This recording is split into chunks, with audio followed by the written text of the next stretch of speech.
Good morning, traders. Welcome to today's market review. This is Razak at CMTrading. Today is January 12, 2016, and today is Tuesday morning. So looking at the economic events of the day, got two events coming up. First, it's a Japanese yen. Governor Kuroda will be speaking today and discussing the strengthening Japanese yen. That will be at 12:30 South African time. And then at 3:15 South African time, we have a Great Britain pound. Governor Carney will be speaking about also the strengthening of the GBP. Looking at the market, so we're still trending in the Canadian dollar. As you can see here, that's one of our biggest winners for the day. It's trading at 142.54 all-time highs for the Canadian dollar. So this thing is happening, okay? The only thing is that it's a little bit difficult to trade because it's a question of where to pick it up.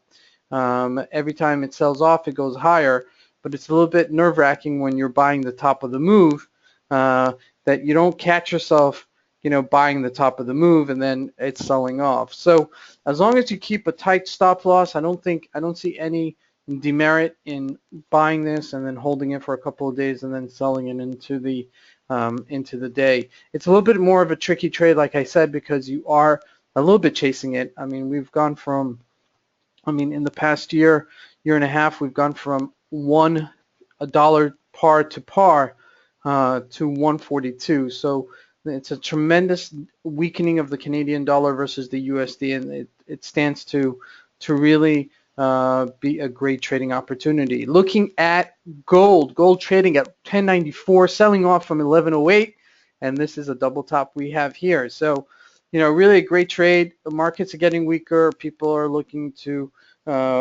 diversify their portfolios, and gold's your go-to investment. So, is this going to mean that we're going back to 1800? No, it's not. But, in the short term, I still think that we're going to hit somewhere below 1,000. But as you can see here, it's bouncing to 1,100.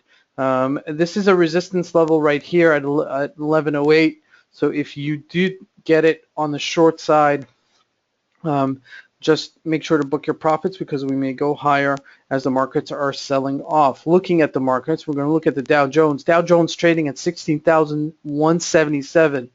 It's about 2,000 points off of our highs of 18,200, 300-ish level, and it is a big sell-off. I mean, we're trading just at this interval of our previous low of the summer towards the end of August, September, early September time.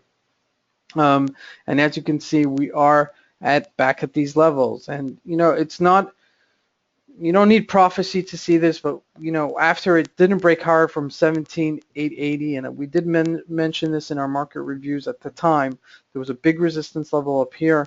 And as you can see, over time, we sold off.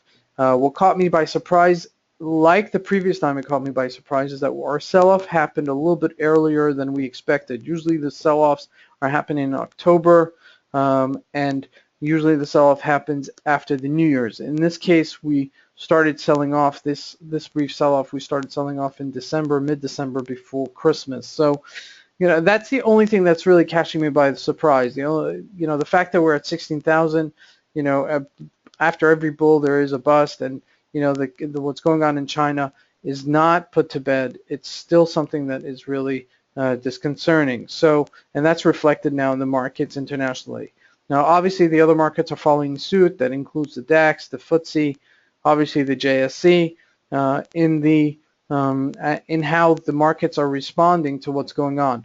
Looking at oil here, $30 a barrel. Did we not say this? If you look at market review, I've said this a bunch of times that we're going down to $30. I didn't know that we would go this quickly. I mean, since we're talking about since the beginning of the year, we went from $37 a barrel to $30 a barrel.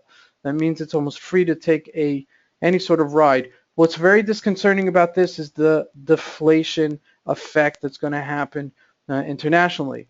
What's going to happen, if you just think about it just economically, when you do have your cost go down, your transportation costs, that means the food costs should also go down. However, they will not go down. So there will be a disproportionate valuation of money being held by certain groups and certain markets. So, for example, it costs you to transport your bread, for example, will now be half of that. So the store owner is going to keep that, that profit, or the manufacturer is really going to keep that profit in his pocket of the difference of what it cost him to transport that bread to the stores 3, 4, 5, 6 months ago, even a year ago, to what it costs today. So, with that in effect, that's really going to have a ripple effect on the market. It's called deflation. And economists are very, very concerned about it because it sometimes has a very negative ripple effect on the market. So you have to keep an eye on that and how that's going to affect the markets. Looking at the GBP Japanese yen, we're below 171. We're breaching this support here, and that is not very favorable.